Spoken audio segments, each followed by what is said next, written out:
Bueno, buenos días a todos los asistentes. Vamos a empezar con el seminario de detección de gases tóxicos. Vamos a ver la parte que es normativas, mantenimiento y calibración de los detectores. Antes de empezar, les voy a dar algunas recomendaciones del uso del webinar, cómo lo vamos a estar llevando. En su pantalla del lado derecho pueden ver un panel de control donde en la cuarta posición más o menos está un apartado que dice preguntas. Ahí podemos escribir nuestras preguntas en cualquier parte del seminario, cualquier duda que tengan. Y al final del webinar vamos a tener unos minutos para resolver todas estas preguntas y también para que las puedan hacer pues ya en vivo, ¿no? Digamos. Vamos a tener la sección de preguntas y respuestas. Mi nombre es Omar Fimbres, yo soy el encargado para la industria minera en Electrocontroles del Noroeste y me acompaña también el ingeniero Ramsés Azueta. Ramsés es el quien nos va a estar impartiendo el webinar. Entonces tiene ya bastante tiempo de experiencia con nosotros en el área de servicios y recientemente pues ha cambiado al área comercial. Entonces, pues podemos empezar, Ramsés, por favor. Muy buenos días a todos. Gracias, Omar.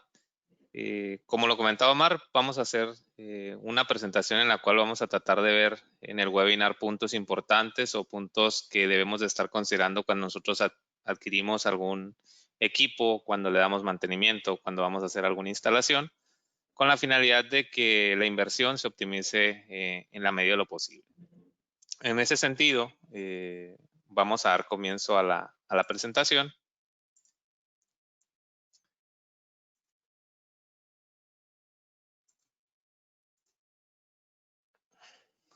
Y vamos a hablar muy enfocado al tema de minería y lo que tiene que ver con gases tóxicos.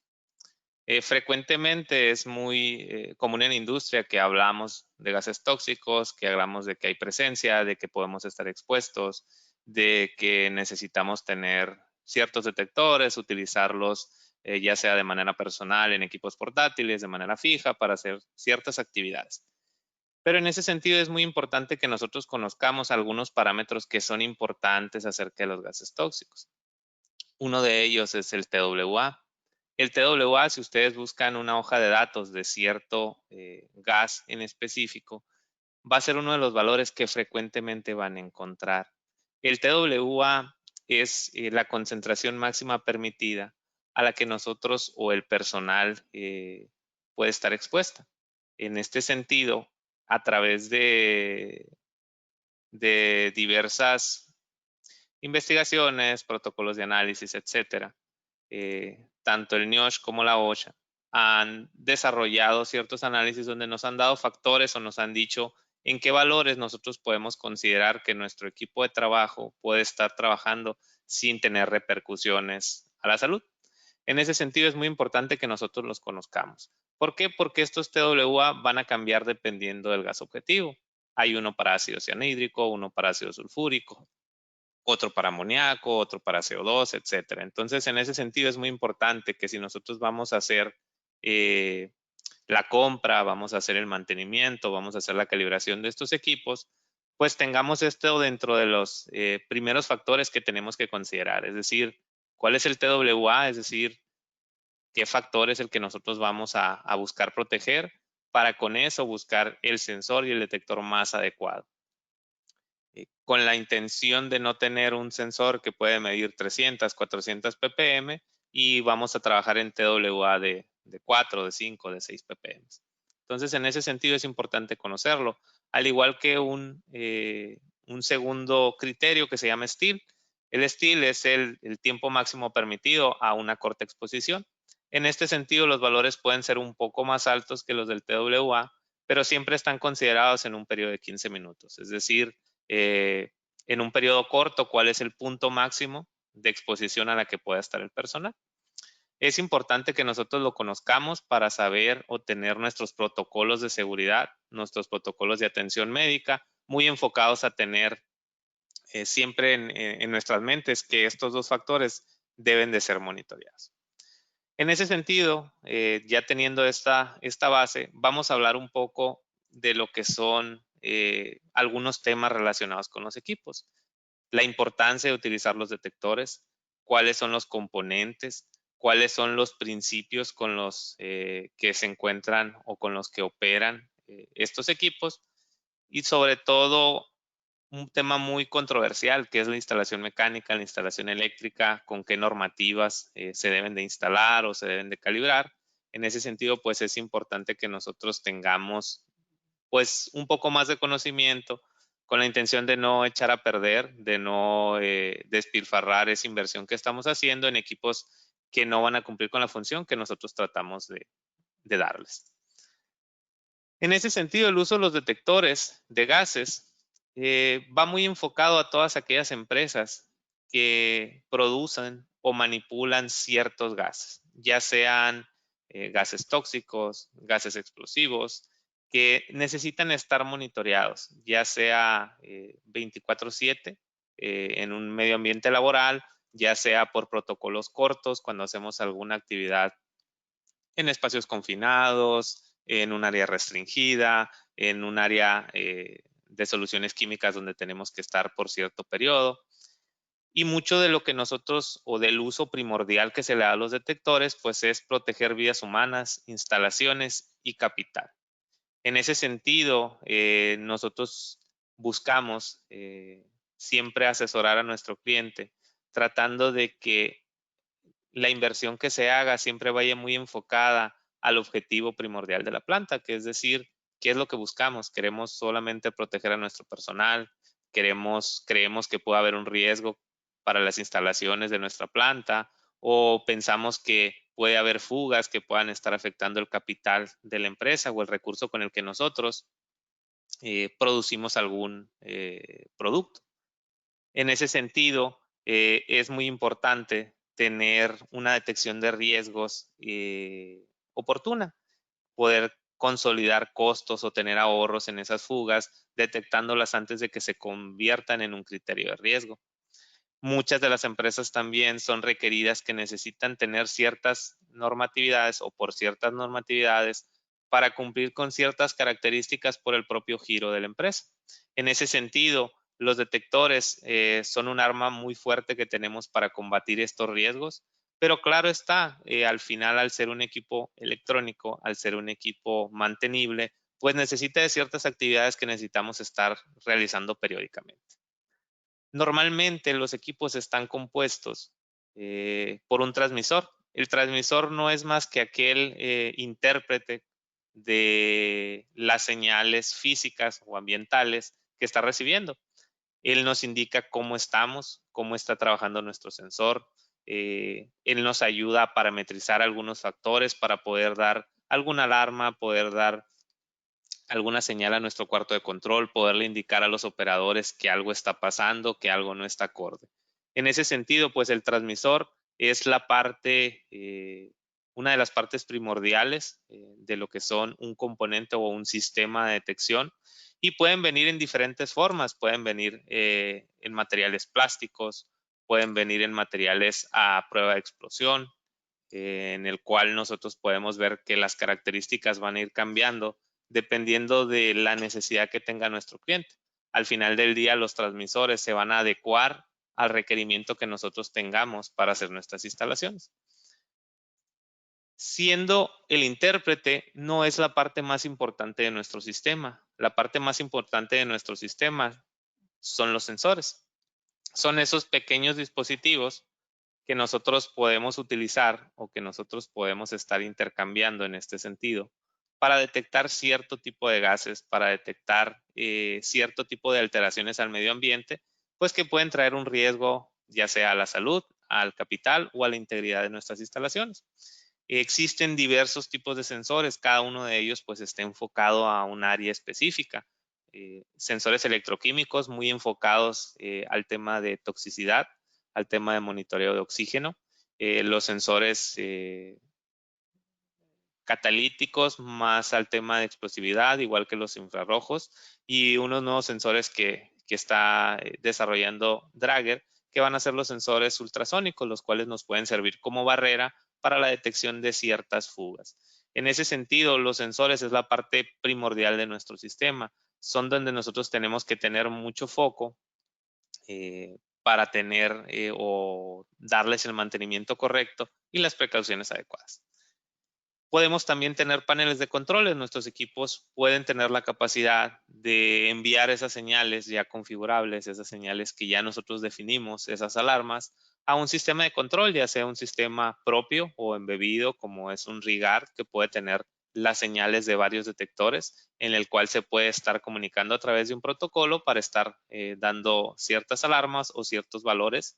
Lo podemos hacer a través de un PLC, a través de diversas plataformas de comunicación o al igual que diferentes protocolos de comunicación, Fieldbus, Profibus, HART, etc. En ese sentido, el panel de control lo que va a hacer es un segundo intérprete, pero ya lo va a ver de una manera más sistemática, en el cual verá cómo se están comportando un conjunto de detectores en determinado momento o en determinado aspecto de la planta. Existen dispositivos de alarma y es muy común que se utilicen primordialmente para dar aviso local, es decir, poder indicarles al personal que esté en sitio qué es lo que está sucediendo con nuestro sistema, en qué estatus se encuentra, si existe alguna alarma, si existe algún protocolo que se deba de seguir según las alertas que está recibiendo. En ese sentido, los dispositivos de alarma es una parte importante de este sistema, ya que es la forma como el sensor va a transferir esa información a través del transmisor para indicarle al usuario que algo está mal, que hay algún riesgo que se debe evitar. Eso es lo que conforma ordinariamente un sistema de detección. Los sistemas de detección pueden ser muy variados, pueden ser muy complejos según sea la necesidad de la planta, pero a grosso modo siempre van a estar compuestos por estos componentes. Como lo comentábamos, siendo el sensor la parte más importante, pues van a haber diferentes tipos de sensores. El primer sensor que nosotros podemos ver, que es como el que les mostraba anteriormente, es un sensor electroquímico. Este sensor electroquímico funciona a través de un fluido o un electrolito que tiene en su interior, el cual está en contacto con dos o más electrodos de referencia, los cuales pueden, o a través de ciertas reacciones que se generan con el gas objetivo, producen una cantidad de corriente o de diferencial de voltaje, el cual es medido e interpretado por el transmisor. Son contenedores sumamente pequeños. Para los detectores fijos podemos ver que el tamaño realmente es de alrededor de unos 7 centímetros. Se ven como sensores muy o sumamente sencillos, pero en su interior son bastante complejos. Es decir, pueden tener o tienen información digital guardada en su interior que puede ser compartida con diferentes transmisores. Estos sensores están compuestos por los electrodos, como lo dije, pero también tienen en su interior una cantidad de electrolito, al igual que los sensores de pH que utilizamos normalmente, que algunos vienen rellenos de gel. ¿Eso qué es lo que propicia? Que pues con el tiempo existe una degradación. Los sensores están diseñados para estar en una exposición o para hacer la detección de eventos, no para hacer la medición continua de ese gas.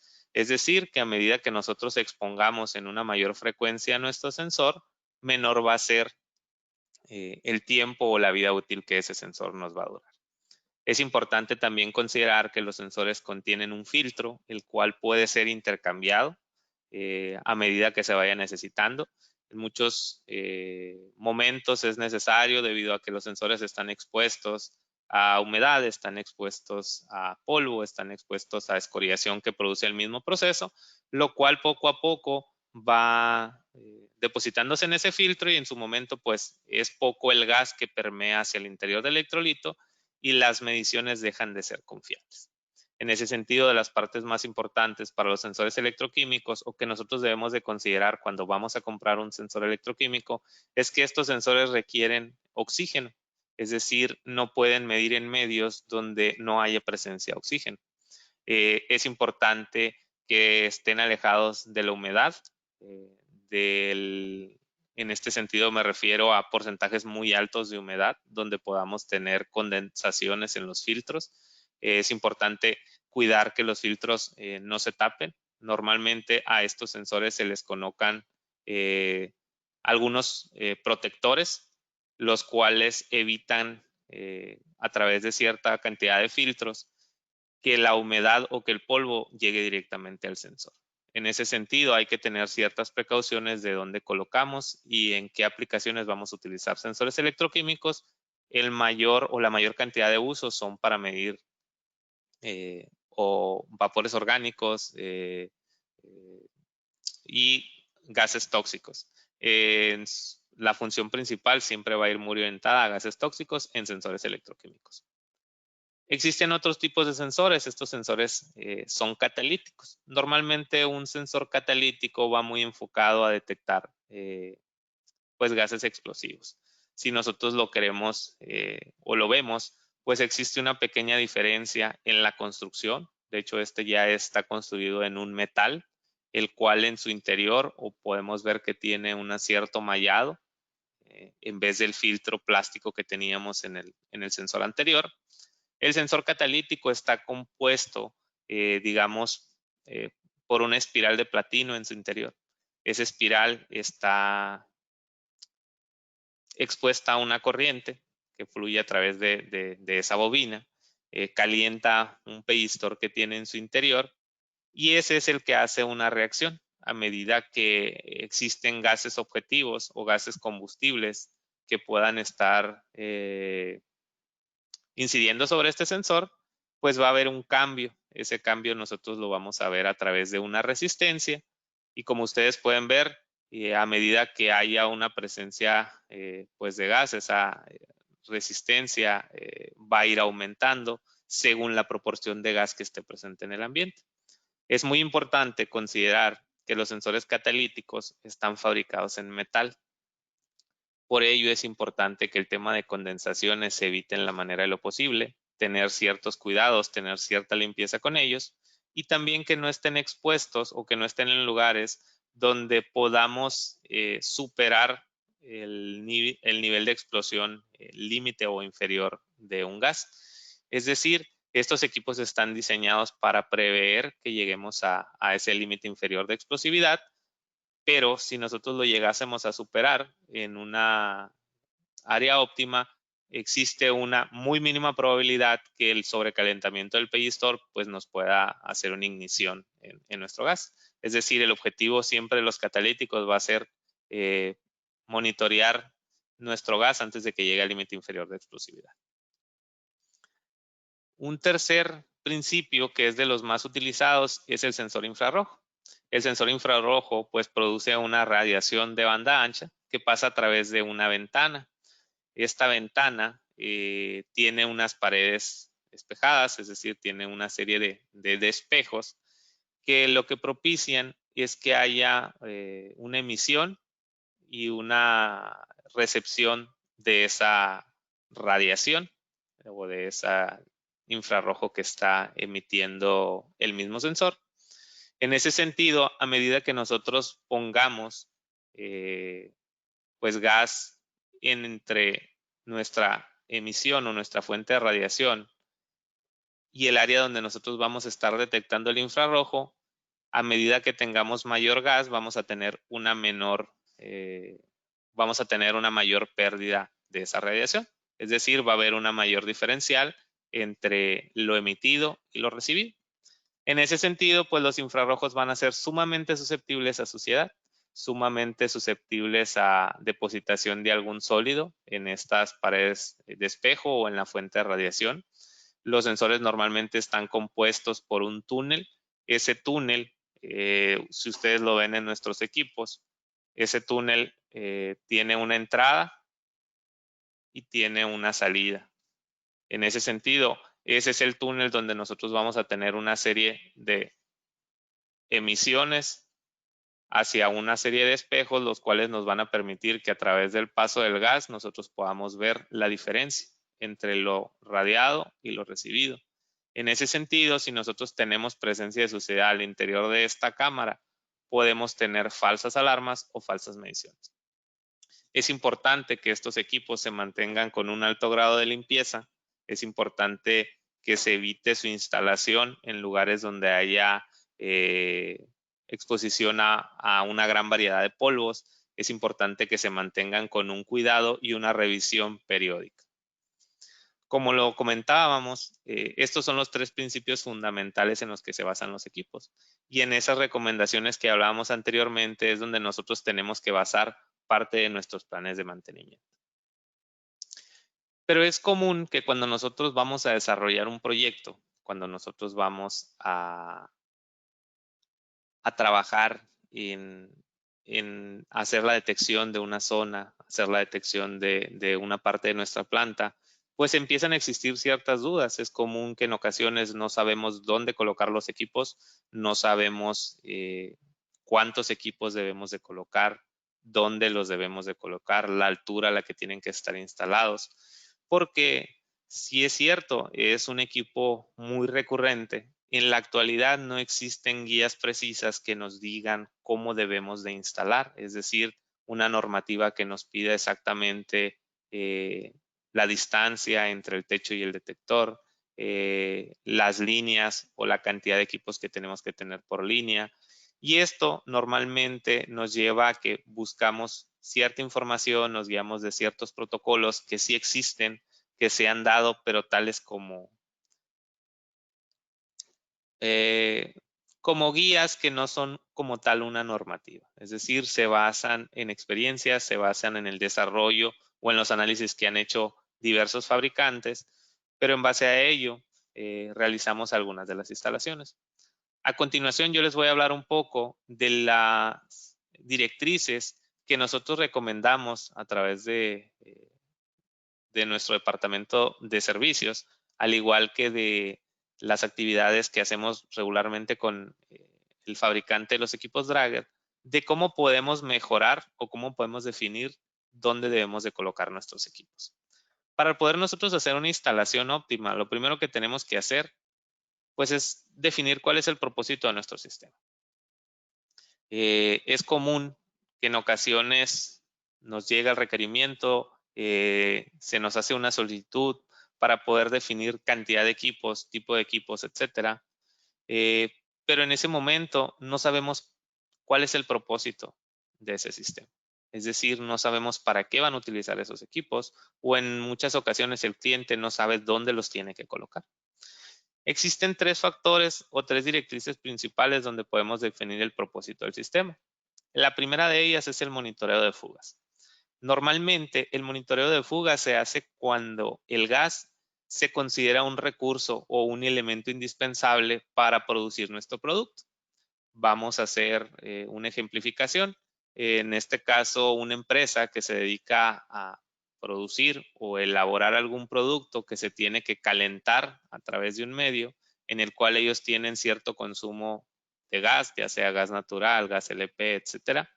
Para ellos ese gas es un recurso, es decir, la fuga de ese gas implicaría más que un riesgo, que al igual pues sería un tema importante, pero también considera que es recurso o es inversión que se está perdiendo, es decir, estamos perdiendo ese poder calorífico que nosotros estamos comprando un tercero, pero que se está yendo a través de una fuga. Al final del día es inversión que no se está utilizando. El monitoreo de fugas normalmente se utiliza para esas empresas, empresas que producen el gas, empresas que trasiegan ese gas o empresas que producen un producto a través de ese gas. Después de ello, existe un segundo propósito que puede ser el seguimiento de áreas. En este sentido, lo que nosotros buscamos es, con ese propósito, determinar áreas donde no debería de haber presencia de gases. Un ejemplo muy claro en minería, nosotros sabemos que a medida que se están haciendo las preparaciones en un área de lixiviación, va a haber determinados puntos donde va a haber mínimas emisiones de ácido cianhídrico, debido a que el ácido cianhídrico pues va a ser una reacción que vamos a tener por el propio proceso que nosotros estamos haciendo. En ese sentido, si nosotros colocáramos un equipo, va a haber determinados momentos en el día y en el proceso donde siempre va a haber detección de ese gas. Pero si nosotros cerca de esa área de preparación tenemos un cuarto de control, tenemos un cuarto de bombas, tenemos un CCM que normalmente está cerrado, está refrigerado, y tenemos personal que está siempre presente, pues nosotros entendemos que en esa área no debería de haber presencia de gas. Es decir, el seguimiento de área es delimitar hasta dónde ese gas puede permear sin causar algún riesgo para el personal o para la planta que nosotros tenemos. En ese sentido, el seguimiento de área es una delimitación. El tercer propósito, uno de los más comunes, uno de los más seguidos por las normativas mexicanas, es pues la protección del personal. Buscar que los ambientes laborales sean adecuados. Normalmente la protección o el protección de personal se hace a través de detectores portátiles. Existen lugares donde se hace también a través de detectores fijos puestos en puntos claves para la empresa, donde a través de los cuales sabemos que va a haber una gran concurrencia de personal y nosotros queremos proteger esas áreas. En ese sentido, es importante que nosotros tengamos muchas precauciones para poder definir dónde debemos de colocar estos equipos fijos. Los equipos para protección personal normalmente se utilizan cuando vamos a acceder a lugares donde estamos haciendo alguna preparación, que hay gases de reacción, lugares donde vamos a hacer alguna actividad en espacios confinados, lugares donde nosotros vamos a poder estar expuestos a una suboxigenación o una sobreoxigenación. Ya definido el propósito, es mucho más sencillo poder nosotros delimitar cómo vamos a ir instalando los equipos. Una segunda directriz que nosotros siempre tenemos que tener en cuenta son las condiciones ambientales de funcionamiento. Es muy común encontrar equipos que han dejado de funcionar o que han dejado de operar debido a que las condiciones ambientales están fuera de la especificación del equipo. Lugares donde hay presencia de mucha humedad, lugares donde la temperatura supera la capacidad de la electrónica en la que está diseñado este equipo, donde hay presencia de mucho polvo, donde la presión barométrica es superior a la cantidad o a la presión que puede soportar el filtro que tiene nuestro sensor, en este caso tomando como ejemplo la imagen, el filtro que está colocado en la parte de arriba. En ese sentido, nosotros tenemos que considerar las condiciones ambientales para cuando vamos a realizar esa instalación o cuando vamos a adquirir esos equipos. Es importante debido a que todos los equipos tienen limitaciones y esas limitaciones se deben de conocer y se deben de cuestionar cuando vamos a hacer la compra de un equipo o cuando vamos a hacer la instalación del mismo. Una tercera directriz que es de las más importantes, nosotros tenemos que considerar la velocidad y dirección del flujo, al igual que las propiedades del gas. Es muy común encontrar instalaciones en las cuales nosotros encontramos los lugares posibles de fuga, pero no colocamos los equipos en la trayectoria que va a seguir ese gas al momento que fuga. En ese sentido, si nosotros tomáramos un gas que es más liviano, su densidad es menor a la del aire, pues ese gas va a tender a subir y va a pasar, claro está, por la parte superior del complejo, del cuarto, del lugar donde está instalado. Es decir, tenemos que buscar que si existe una fuga en esa unión que nosotros podemos ver, pues el gas en algún momento pase a través de los detectores. ¿Para qué? Para tener esa detección. Si nosotros lo colocamos en lugares, en este caso, propiedades del gas, donde es un gas que va a tender a subir en nuestro cuarto y nosotros lo colocamos en la parte inferior, nunca vamos a tener una detección a menos que el cuarto ya se encuentre lleno de ese material o de ese gas. Y es viceversa para gases que son con una mayor densidad, que tienden a posicionarse sobre el piso. Si nosotros lo ponemos en la parte superior, pues eso va a ayudar hasta que nosotros tengamos el cuarto totalmente lleno, que nosotros vamos a tener una detección.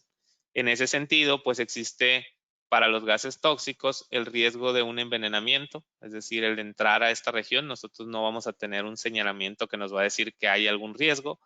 Y en el tema de gases explosivos puede ser que antes de nosotros tener la detección ya tenemos una atmósfera explosiva, es decir, ya tenemos un medio óptimo para hacer una explosión, la cual se puede propiciar a través de una chispa, de algún encendido de alguna luminaria, etcétera. Entonces es importante que nosotros consideremos la velocidad y dirección del flujo, al igual que las propiedades que tiene nuestro gas. Y esta parte de las propiedades es muy importante que las revisemos en la hoja de seguridad que tienen todos los gases.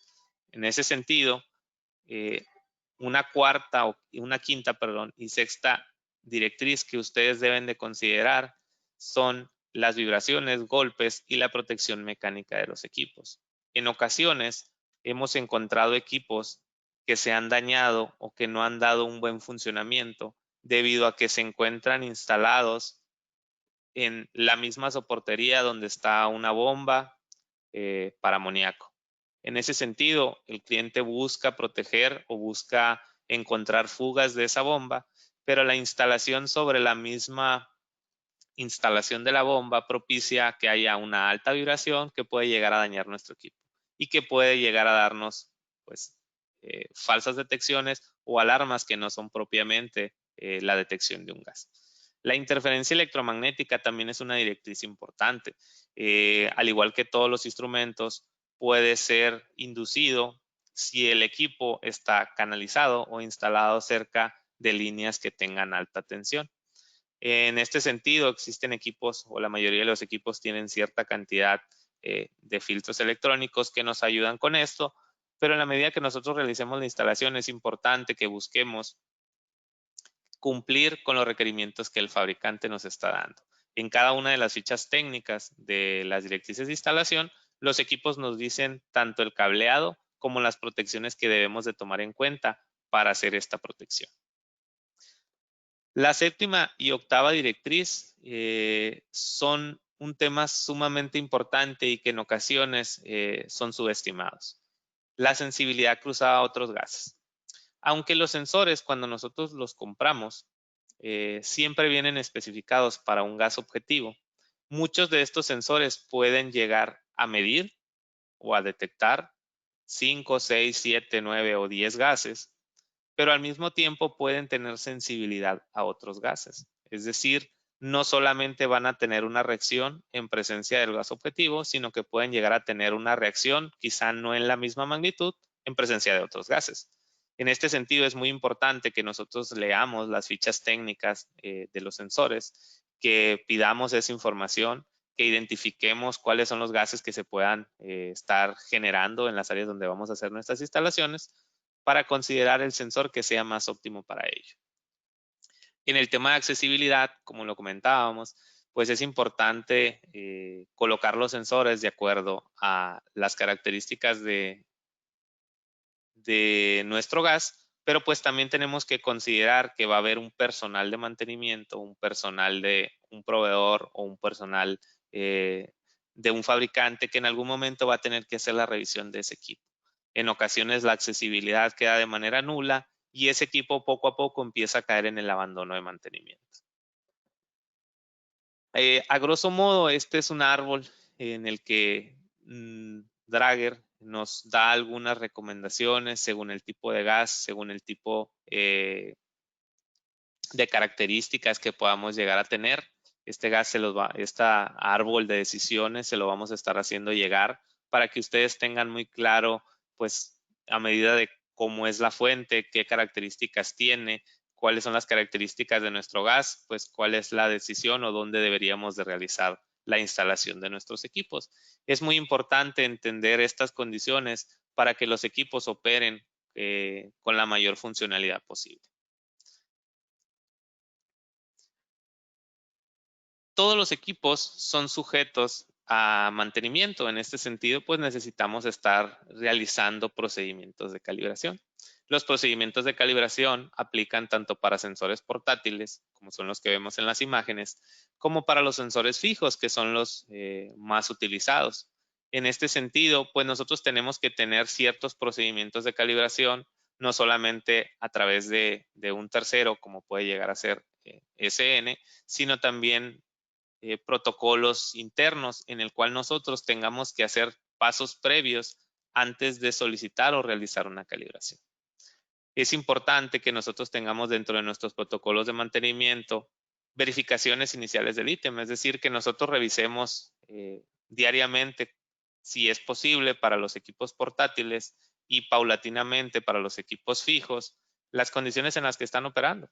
Revisar que no hayan sufrido golpes, que no hayan sufrido desgastes, los equipos portátiles que cuenten con un filtro, que tengan el gancho en buen estado, que tengan baterías para durar toda la jornada laboral en la que van a estar nuestros colaboradores en presencia de ese gas.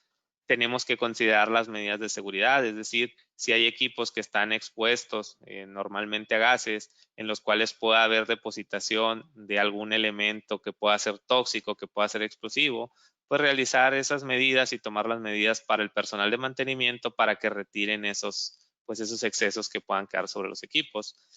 Tenemos que tener preparaciones iniciales en las cuales nosotros podamos identificar el estado o el estatus en el que se encuentra nuestro equipo. Si tiene alguna alarma, si tiene algún problema, si tiene días que no funciona, si hay una falta de batería, si ha estado dando alarmas que no son reales. Ese tipo de preparación inicial o ese tipo de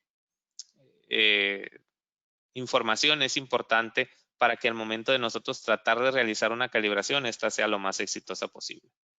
Es importante mantener todos nuestros equipos actualizados en fecha y hora. Todos los equipos cuentan con un data logger en el cual nosotros podemos ver según la configuración ciertos datos muy específicos donde nosotros podamos ir a revisar si hubo un valor pico, es decir, si estamos midiendo algún gas explosivo, en ese data logger podemos ir a revisar si en algún momento de toda la jornada laboral o de todo el mes hubo algún pico en el cual nosotros estuvimos por encima de ese límite de explosividad. En ese sentido también es importante que nosotros mantengamos esa fecha actualizada para que los valores o datos que el equipo nos informa en ese data logger pues sean correctos y nosotros los podamos utilizar como un medio para tomar medidas. Tenemos que conocer las lecturas iniciales, es decir, cómo está comportándose actualmente nuestro equipo, y también tenemos que conocer qué tipo de ajustes requerimos para nuestra operación. Es muy común o es en algunos casos donde queremos cumplir con alguna normativa, queremos cumplir con algún lineamiento al área de seguridad donde nos dicen tenemos que, estas son las alarmas que debemos de cumplir y son 3 alarmas y el equipo que se encuentra instalado solamente cuenta con 2. O tenemos que cumplir con un valor fijo para la detonación de una alarma y ese valor fijo está fuera del rango del sensor que nosotros estamos utilizando. Entonces es importante que todos estos pasos previos se hagan de manera interna. Para nosotros, antes de realizar una calibración, sepamos que lo que le vamos a pedir al equipo que haga esté adecuado. Para hacer una calibración, claro está, pues hay una serie de pasos y hay una serie de necesidades. Normalmente todos los equipos se van a calibrar a través de gases objetivos. Los gases objetivos, cuando ustedes los adquieran o cuando ustedes le soliciten algún ASN o algún proveedor externo para que se haga la calibración, nosotros tenemos que estar muy conscientes de que el gas que nosotros estamos utilizando o que se está utilizando y la concentración esté de acuerdo a las necesidades que nosotros tenemos en nuestro proceso. También que este gas se encuentre dentro de alguna o de una vigencia, es decir, que no esté vencido. Esto con la intención de que el certificado que se le está dando de nuestro gas sea trazable a nuestros equipos. En este sentido, los gases pues en su momento van a estar acompañados de diferentes reguladores que ustedes los van a poder estar viendo. Son de diferentes formas y están compuestos de diferentes materiales. Esto debido a que cada uno tiene un objetivo primordial o se deberán usar en un gas en específico. Al igual, tendrán que contar con algunos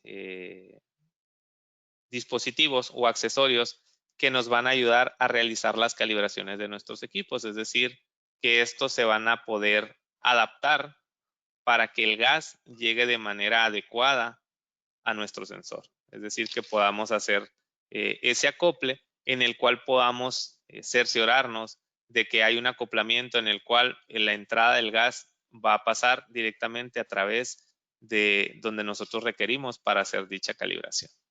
En ese sentido, pues es importante que todo esto se debe de considerar previo a realizar la calibración.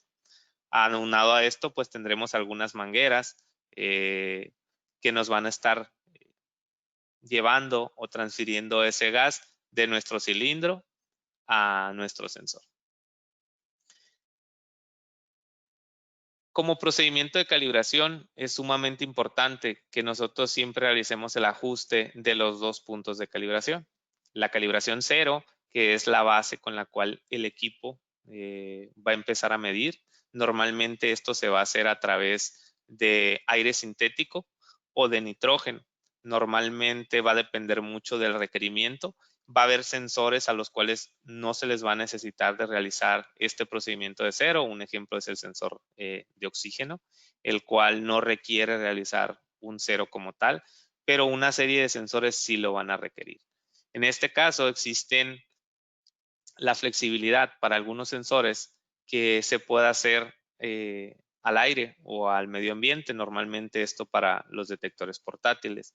¿Esto cómo se puede hacer? Se puede hacer solamente cuando nosotros tengamos o estemos realizando esa calibración en un área donde tengamos el 100% de certeza, pues que no hay presencia de ese gas objetivo. Y como ustedes pueden ver, nuestros equipos están diseñados o están desarrollados para seguir una serie de pasos. A grosso modo, estos son los pasos que nosotros seguimos para realizar esa calibración, en la cual nosotros entramos al menú de calibración, donde nosotros podemos elegir cuál calibración vamos a hacer, ya sea 0 o span.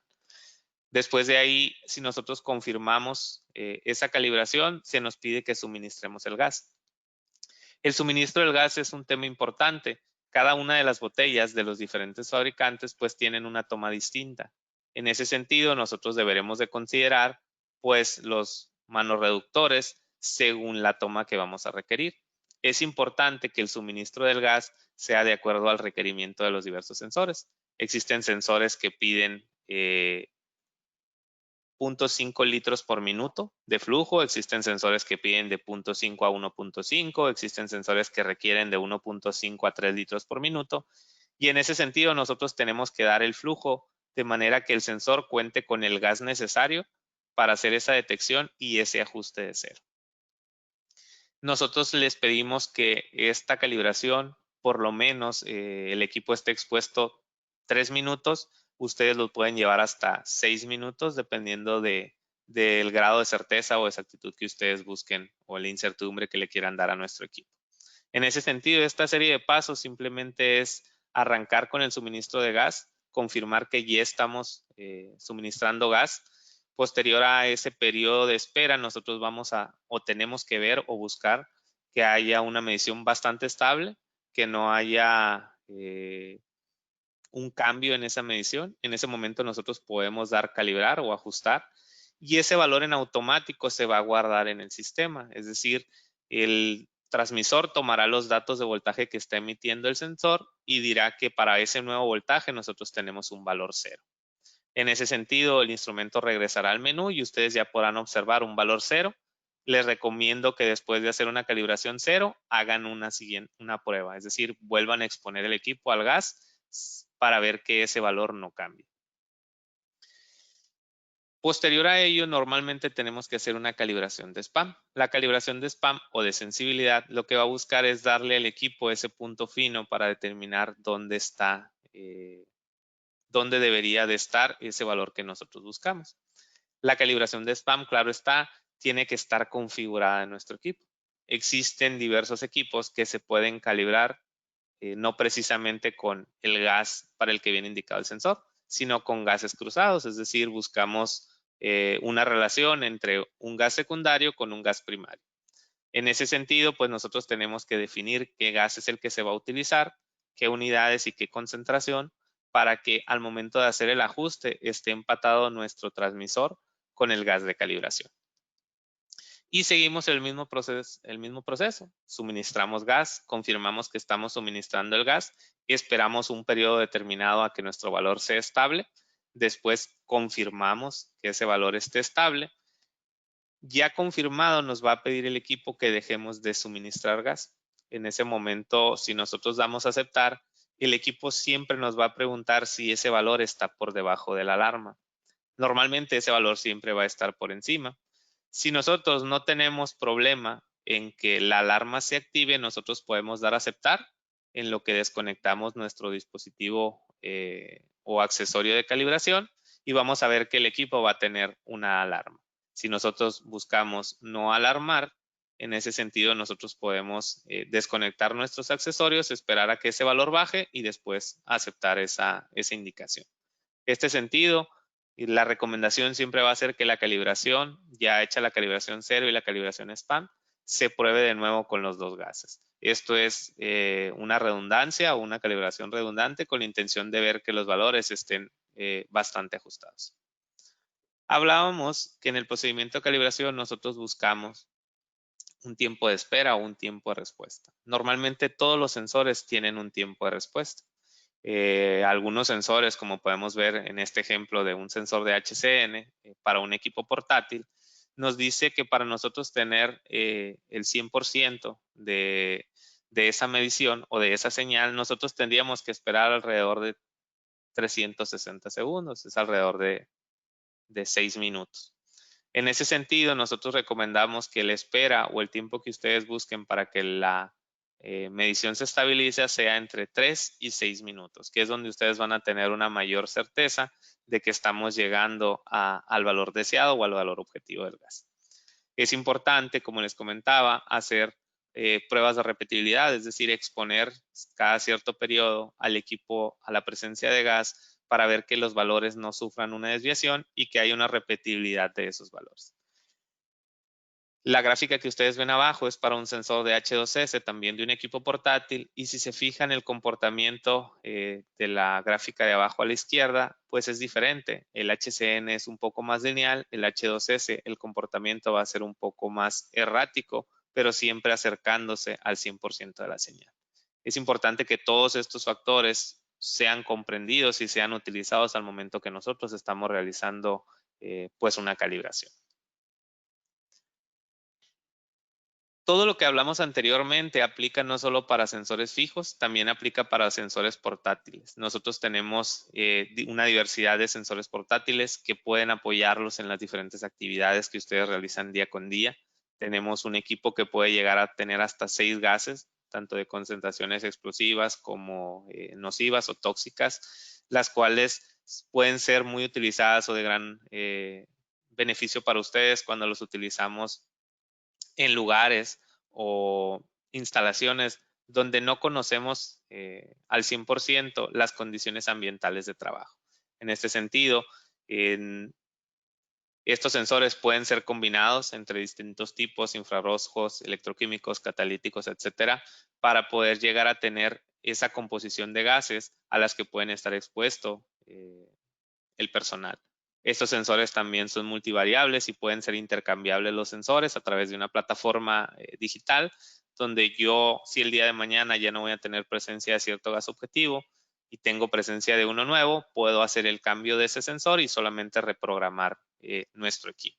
En este sentido, pues SN les puede dar soporte no solamente en la adquisición de estos equipos, sino también en el mantenimiento para emitir tanto para los sensores fijos como los portátiles a través de una plataforma del fabricante un certificado Dragger, el cual indica los ajustes, indica las mediciones a las que estuvo expuesta, indica la fecha y nos indica el grado general de cómo se encuentra el equipo. En ese sentido, ese es el valor agregado que nosotros buscamos al trabajar con ustedes para que en caso de alguna auditoría puedan ustedes presentar esta documentación. Existe como tal una normatividad mexicana, alguna de ellas, que nos habla de manera muy superficial a través de la detección de gases. Una de ellas es la NOM 023, por ponerla como ejemplo, para las minas subterráneas y minas a cielo abierto. Nos habla a través de las condiciones de seguridad y salud en el trabajo. En este caso, en algunas de las partes de este documento, pues nos habla que es una responsabilidad del patrón, como lo llaman en este caso, o de la entidad que contiene o que conlleva a este personal, pues estar monitoreando o controlar el ambiente por la presencia de gases nocivos o la deficiencia de oxígeno que pongan en peligro la vida o salud de las personas. Es decir, nos habla que nosotros tenemos que tener el control o tenemos que buscar mantener un ambiente controlado para que no podamos poner en riesgo al personal. ¿Eso cómo lo vamos a hacer? Siempre va a ser a través de sistemas de detección que nos ayuden ya sea de manera portátil o fija para que nuestro personal siempre esté consciente de los riesgos y pueda tomar acciones en el momento. Es importante también que en esta norma nos hablan que tenemos que tener o que tenemos que deber conocer cuando esos límites de concentración sean rebasados. Tenemos que tener ciertas medidas de seguridad. Y la única manera de tomar estas medidas pues es contando con esos equipos y con esos equipos con calibraciones y mantenimientos que nos permitan confiar totalmente en cómo se están comportando estos equipos. Como les digo, es una de las normativas, de algunas normativas que hablan a través de la detección de gases. En ella también se habla del tema de poder hacer el análisis de los gases de la combustión de los vehículos, debido a que todo esto puede llegar a afectar el ambiente laboral. En ella también hablamos un poco del tema de los refugios mineros en interior mina, donde nosotros también tenemos que tener equipos que aseguren que al interior de este contenedor nosotros podamos tener del 18 al 21% de oxígeno para que el personal que se resguarde dentro de él pueda tener un ambiente óptimo para la supervivencia de esta contingencia. Por último, existe un código o una entidad en México que nos ayuda o que nos orienta un poco para operar y monitorear las operaciones de cianuro con el fin de proteger la salud de los trabajadores, la seguridad y periódicamente evaluar la efectividad de los medios de salud y seguridad. En este caso, pues el objetivo de este código primordialmente es mejorar el manejo del cianuro utilizado en la minería del oro y ayudar en la protección de la salud humana. Es decir, ellos nos ayudan o buscan aconsejar a todas las entidades que manejan cianuro con la intención de que puedan tener las mejores prácticas para poder controlar o poder minimizar esos riesgos que de vez en cuando se presentan cuando nosotros estamos operando con tal producto. Pues en ese sentido, el código del cianuro toma relevancia debido a que nos da ciertas indicaciones, nos da ciertas guías para nosotros estar pudiendo controlar nuestras operaciones y orientar nuestros procesos para cumplir con ciertos protocolos. En ese sentido, SN se pone a sus órdenes para cualquier apoyo, ayuda, tanto en la especificación de equipos, mantenimiento de los mismos, dudas, protocolos de mantenimiento que ustedes puedan seguir para poder seguir trabajando con estos detectores. Como les comento, es muy importante que ustedes conozcan que el propósito de esos equipos siempre va a ser la protección, ya sea de capital, de una instalación o de una vida humana. Agradezco mucho el tiempo que dedicaron a este webinar. A continuación estaremos leyendo ahí algunas de las preguntas con mi compañero Omar Fims.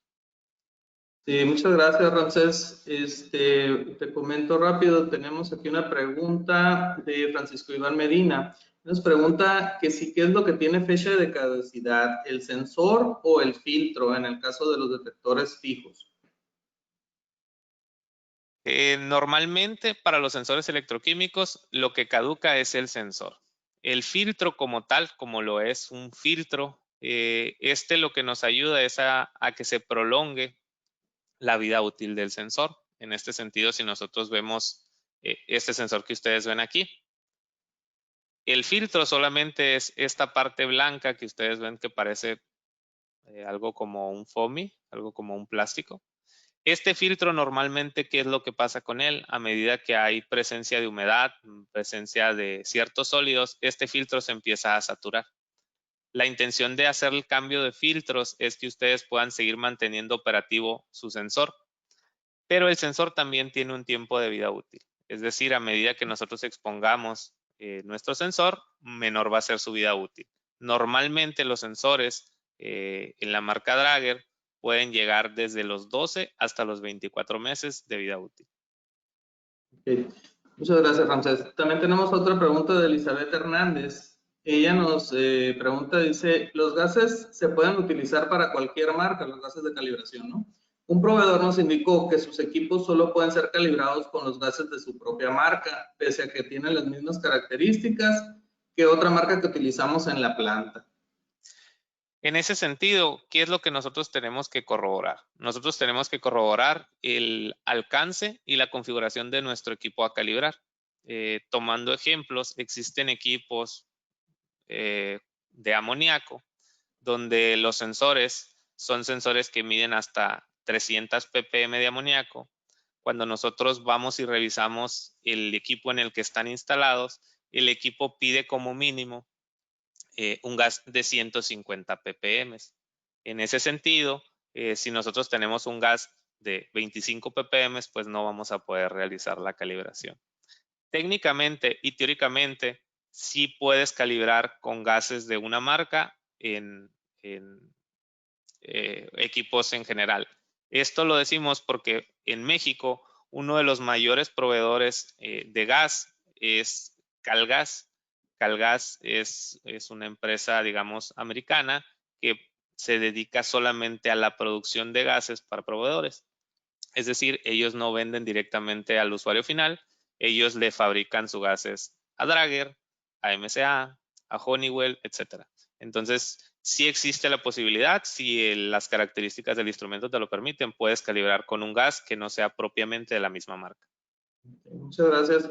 También tenemos una pregunta de Rafael García. Él nos dice, muy buena plática, una pregunta. Dice, SN capacita y certifica personal como para que ellos mismos realicen calibraciones en los dispositivos de detección.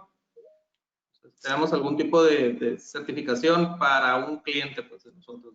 Actualmente nosotros estamos certificados en equipos portátiles. De hecho, un servidor está certificado en equipos portátiles de drogas y alcoholimetría.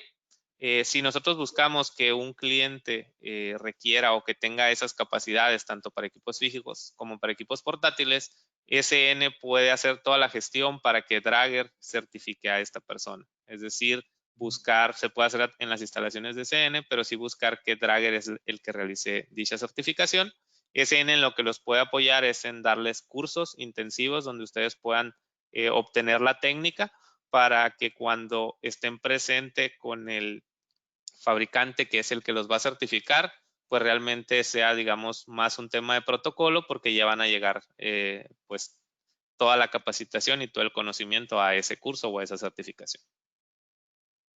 Excelente. Bueno, pues si no tienen alguna otra pregunta, queda más que agradecerles el tiempo a todos los participantes. Espero que haya sido de su agrado este webinar y pues esperamos verlos en los siguientes que tendremos. Cerramos ahorita a las puras 10. Muchas gracias por su participación. Muchas gracias, Ramsés, por la explicación. Gracias a todos. Estamos a sus órdenes aquí en la oficina del Noroeste de México para cualquier duda o comentario. Pues pueden por ahí dejarnos sus datos y nosotros nos ponemos en contacto para apoyarlos. Sí, les vamos a estar enviando de todas maneras el video del webinar para que lo puedan compartir ahí con sus colaboradores. Se los vamos a estar enviando por correo a toda la lista de los que estuvieron presentes y también aprovecho para comentarles que lo vamos a tener también en nuestro canal de YouTube, el video, ahí lo van a poder reproducir, no sé, para el día de mañana yo creo ya estará arriba ahí en el canal de SN en YouTube. Muchas gracias a todos y que tengan un excelente día.